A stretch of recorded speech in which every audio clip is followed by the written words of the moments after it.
गांव के सभी लोग लगे हैं मैया वगैरह लगाने पे, खेतों से खरपतवार निकालने पे।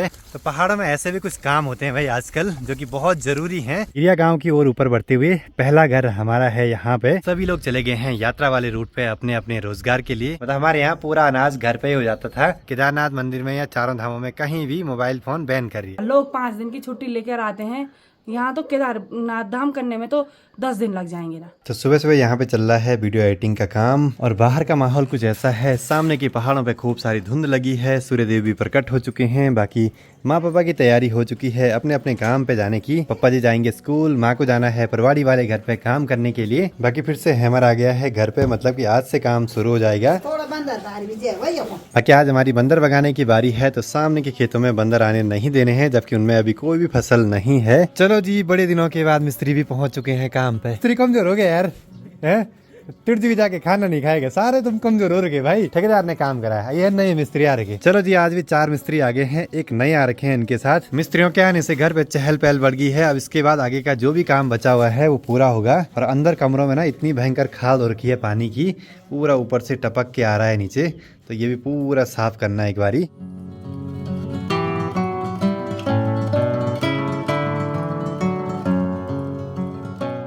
तो सबसे पहले आप सभी को मेरा प्यार भरा नमस्कार। मेरा नाम है आलोक राणा और स्वागत है आप सभी का देवभूमि उत्तराखंड के इन खूबसूरत पहाड़ों से। फाइनली घर पे फिर से काम स्टार्ट हो गया है। अब इसके बाद कुछ दिनों तक शटरिंग बंदी रहेगी, फिर शटरिंग खोल देंगे। उसके बाद बाकी के जितने भी काम है उनको पूरा करेंगे। बाकी पता नहीं पास में किसी ने आग लगा दी और धुआं पूरा चारों ओर फैले जा रहा है मधमहेश्वर घाटी में। मुझे अब घर पे यहाँ पे काम को देखने के लिए भी रहना पड़ेगा, साथ ही अगली ट्रिप की तैयारियां भी करनी है। और कल जब आप ये वीडियो देख रहे होंगे तो भगवान मधमहेश्वर जी की डोली ऊखीमठ ओमकारेश्वर मंदिर से प्रस्थान कर चुकी होगी अपने धाम मधमहेश्वर के लिए। पहले दिन रांसी गांव में रुकेगी डोली, अगले दिन घोंडार गांव में, और तीसरे दिन मधमेश्वर धाम में पहुंच के वहां पे कपाट खुल जाएंगे भगवान जी के मंदिर के अगले 6 महीने के लिए सभी श्रद्धालुओं के लिए।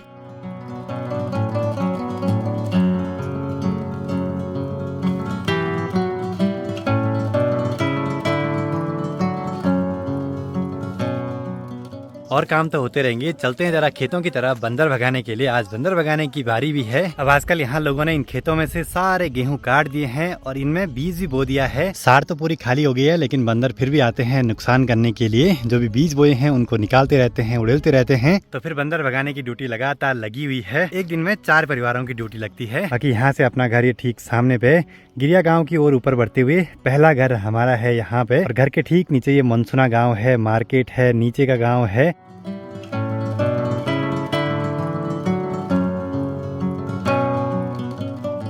गांव में आजकल सभी लोग बिजी हैं, कोई खेतीबाड़ी के कामों में लगे हैं, कोई केदारनाथ धाम वाले रूट पे गए हैं अपने व्यवसाय के लिए। बाकी अब 20 तारीख से भगवान मधमहेश्वर जी के कपाट भी खुलेंगे, तो इस वाले रूट पे भी थोड़े बहुत कुछ यात्री लोग आते हैं। और हर साल यहाँ यात्रियों की संख्या बढ़ती जा रही है। पहले तो इक्का दुक्का लोग ही आते थे और ज्यादातर वेस्ट बंगाल से लोग आते थे।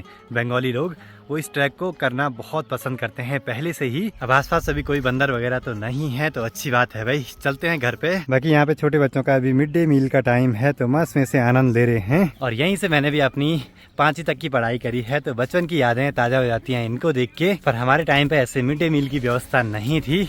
हमने सिर्फ 8वीं क्लास में इंटर कॉलेज में जाके 1 साल खाना खाया है, उसके बाद ही ये मिड डे मील की व्यवस्था यहाँ शुरू हुई थी। बाकी यहाँ पे टिन चाहिए थी, ये तो 10 फीट की है, हमें चाहिए 9 फीट की। हमारी 4-5 टिन पहले भी कट गई और अब भी काटनी पड़ेंगी, क्योंकि ऐसा बेनाप हो रहा है कि वैसी टिन तो मिल नहीं रही है, तो फिर टिन कटवानी ही पड़ेगी। बाकी आसपास के खेतों में गांव के सभी लोग लगे हैं मैया वगैरह लगाने पे, खेतों से खरपतवार निकालने पे। ये काम आजकल होता रहता है और ज्यादातर महिलाएं ही इस काम को करते हैं। यहाँ पे तीनों मिस्त्रियों पे एक बड़ी समस्या पड़ी है, ये कटर खुल ही नहीं रहा। अब हम पे चाबी नहीं है ना उसको खुलाने की, तो फिर वो खुल ही नहीं रहा, ठोक ठोक के खुला रहे उसको।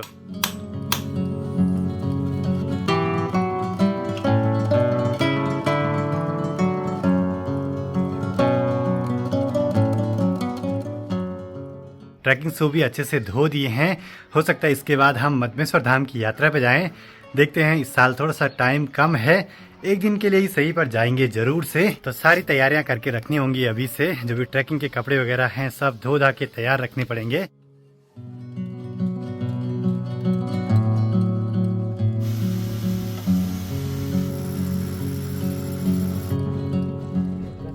अब आज यहाँ पे सीढ़ी की प्लेट के लिए सरिया वगैरह काटा जा रहा है, इसको सेट कर देंगे। इसके बाद इसमें पूरी सीढ़ी को डाल देंगे, फिर छत में जाने के लिए कोई भी परेशानी नहीं होगी। गर्मियाँ इतनी ज्यादा पड़ रही है कि ऐसे में बुरांस और माल्टे का जूस बड़ा काम आता है। हमने खूब जूस रखा है घर पे और जैसे खत्म हो रहा है दूसरा डब्बा ले आ रहे हैं मार्केट से। दिन के 2 बजने वाले हैं। अब चलते हैं एक बार लंच वगैरह करने के लिए परवाड़ी वाले घर पे। तो घर पे हमने यहाँ पे एक चौखट और मंगवाई थी मोमटी के लिए, जो कि दीपक विष्ट कूल पहाड़ी के सामान के साथ यहाँ पहुँच गई थी। इसके साथ भी कुछ कांड हुआ है, ये भी सीधे रांची पहुँच गई थी, वहीं छूट गई थी। फिर वहाँ से दीपक के ताऊजी ने यहाँ तक भिजवाई है और ये सारे काम हुए हैं जब मैं यात्रा पे था। बाकी यहाँ पे उखी मठ के स्कूली बच्चे भी आ गए हैं, विद्या मंदिर में पढ़ने वाले। प्रणाम प्रणाम प्रणाम। तो मेरे को एक चीज बता, तो एक दिन यहाँ से पीछे गिरा था, फिर वहीं पे बैठ रहा है? ये एक दिन यहाँ से नीचे गिर गया, सीधे नीचे कंडाली की झाड़ी में। कैसा लगा कंडाली की झाड़ी में? तब मजा आया वो। फिर दोबारा क्यों बैठा था? कौन है विद्या मंदिर वाला? अच्छा लाल शर्ट वाला, तुम एवरग्रीन वाले। बाकी इतनी तेज धूप में स्कूली बच्चे घर को जाते हैं। पहाड़ों में यही है, जहाँ तक रोड है वहाँ तक गाड़ी से, फिर उसके बाद पूरा पैदल सफर। स्कूल टाइम में हर किसी ने ये सब दिन देखे हैं। इतनी तेज धूप में घर जाना, हमने तो छाताएं रखी रहती थी इनके टाइम पे घर जाने के लिए। बाकी यह जी अपना मनसुना मार्केट बिल्कुल सुनसान सा, बहुत ही कम गाड़ियां हैं यहाँ पे, सिर्फ एक सवारी वाली गाड़ी, क्योंकि यहाँ के लगभग सभी लोग चले गए हैं यात्रा वाले रूट पे अपने अपने रोजगार के लिए। कोई गाड़ियां चलाते हैं, किसी की वहाँ दुकानें हैं, कोई घोड़ी खच्चर चलाते हैं, तो माहौल यहाँ जरा सुनसान ही रहता है। गर्मियाँ बढ़ने के साथ साथ आसपास बहुत सारी हिसूल वगैरह लगने लगी हैं। आजकल छोटे बच्चे तो स्कूल से आते हुए मस्त मजे से खाते रहते हैं हिसूल, पर इनमें सबसे ज्यादा डर रहता है सांप का ऐसे टाइम पे। अब जैसे घर पे पहुंचे तो माँ ने पूरे खोले में यहाँ पे गेहूं रखे हैं सुखाने के लिए। इस साल का ये हमारा नया अनाज, अब कुछ दिनों में भगवान जी को भोग लगाते हैं इसका। गेहूं तो रखे सुखाने के लिए, पर बोला ऊपर से बंदर आ रहे। बंदरों को भी पता है ना, मतलब कि हर कोई लगा है इंसान की मेहनत को बर्बाद करने पे। बाकी आज से यहाँ पे अच्छे से चूल्हे की लिपाई भी कर दी है, इसमें कंटर भी रखा है पानी गर्म करने के लिए।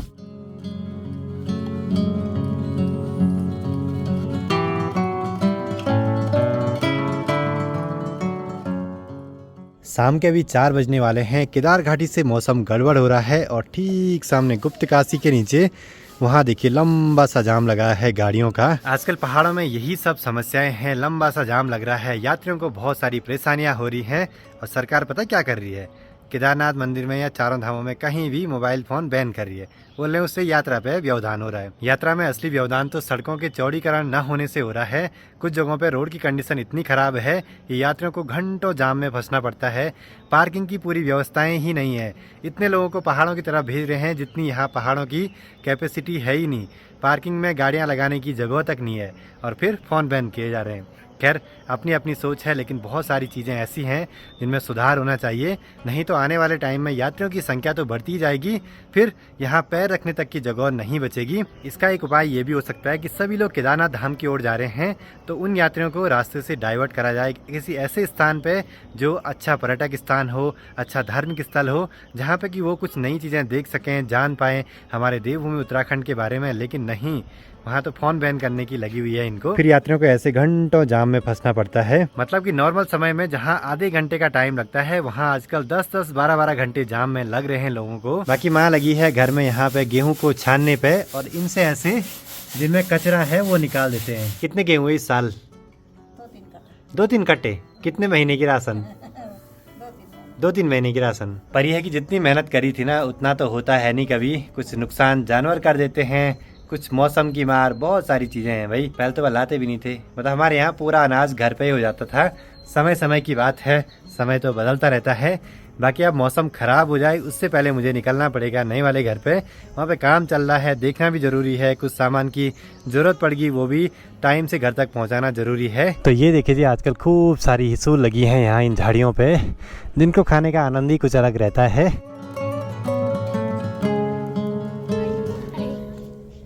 बाकी यहाँ घर पे लगातार मिस्त्री लगे हैं काम करने पे। देखते हैं आज कितना काम हुआ है ऊपर। बाकी यहाँ पे कंक्रीट तो बना दिया है पूरा पानी डाल के, और ऊपर यहाँ लग रही है शटरिंग सीढ़ी की, तो सरिया वगैरह भी पूरा बांध दिया है। यहाँ से सीढ़ी ऊपर लग जाए तो कोई दिक्कत नहीं है ऊपर छत में चढ़ने के लिए। सीढ़ी बनाते हुए प्रॉपर से नाप होना बहुत जरूरी है, नहीं तो सीढ़ी पूरी गड़बड़ भी हो सकती है, किसमें स्टेप कितना रखना है, राइजर कितना रखना है, हर चीज का अपना अपना नाप होता है, जो कि जगहों के हिसाब से घटता बढ़ता रहता है हर समय। यहाँ पे हम सीढ़ी की प्लेट के साथ साथ सीढ़ियाँ भी बनाते हैं। ऐसे नहीं कि अलग से प्लेट बनाई फिर बाद में सीढ़ियाँ, एक साथ सारा काम होता रहता है। शाम के टाइम पे अब जाके चौखंबा पर्वत में थोड़ा सा दर्शन दिए हैं इन बादलों के बीच से, धुंध के बीच से।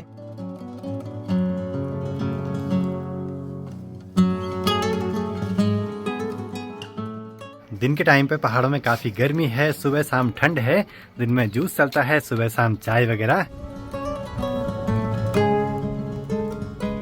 अब जो जो हवाएं चल रही हैं, सामने चौखंबा पर्वत बहुत ही क्लियर दिखाई देने लगा है धीरे धीरे। वैसे आजकल नज़ारे बिल्कुल क्लियर रहने थे, लेकिन चारों ओर आग लगी है ना, तो पूरा धुआं घाटियों में फैलता जा रहा है। बाकी घर के आसपास के खेतों में देखिए खूब सारी हरियाली बढ़ने लगी है। कुछ समय के बाद तो यहाँ जाना मुश्किल हो जाता है, फिर सांप का डर भी रहता है आसपास। सोचिए इस जगह पे हम बैठने का बनाएं अच्छे तरीके से और सामने के नज़ारे ऐसे हों बड़े गजब के, तो कितना सुंदर सा माहौल रहेगा ना। फिर थोड़ा एक बार शटरिंग खुल जाए, फिर यहाँ पे खुला खुला सा माहौल लग जाएगा। आज तो फिर भी काफी शटरिंग खोल दी इन्होंने।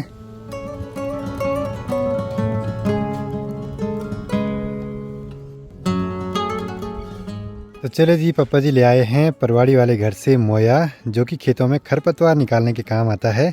अभी इस पर लाट नहीं लगी हुई है। आजकल इन सब चीज़ों से काम किया जाता है खेतों में, और इसको ना इंसान के द्वारा ही लगाया जाता है। आज मोया को यहाँ पे ले आए हैं, तो इस पर लाट भी लगा दी है। घर के पास के जो ये खेत हैं इनमें भी मोया लगाना है बोला। तो ये कुछ इस टाइप का होता है, लकड़ी का बना रहता है, इस पे ये दांत रहते हैं, इन्हीं से पूरी कबाड़ खरपतवार वगैरह निकल जाती है। अभी सामने के पहाड़ों पे धूप आ गई है फिर से, मतलब कि अभी काफी उजाला है। तब तो बोला मैंने क्या आज माँ जल्दी कैसे आ गई है, काम जो करना था यहाँ पर। सनसेट के टाइम पे इतना अच्छा माहौल हो गया है, तो नज़ारे एंजॉय करते हैं आसपास के माहौल के।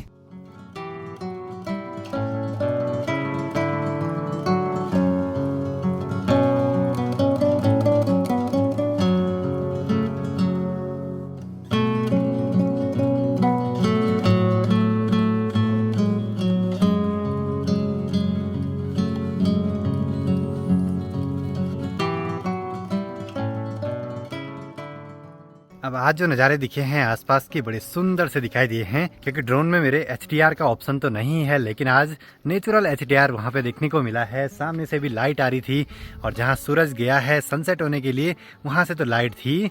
तो ये वाले पहाड़ भी दिख रहे थे, पीछे का माहौल भी दिख रहा था, आसपास की पहाड़ियाँ बड़ी गजब की चमक रही थी ऐसे में। बाकी माँ पापा यहाँ पे मोया लगा रहे हैं, तो मैं भी हेल्प कर देता हूँ थोड़ा।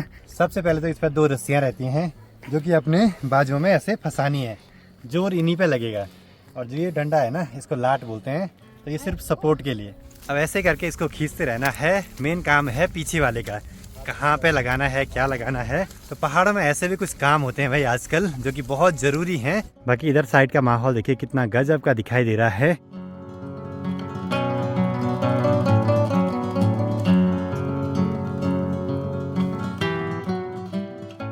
तो चले जी, आज के सारे काम निपटा दिए हैं, बाकी बाहर पूरा अंधेरा होने लगा है।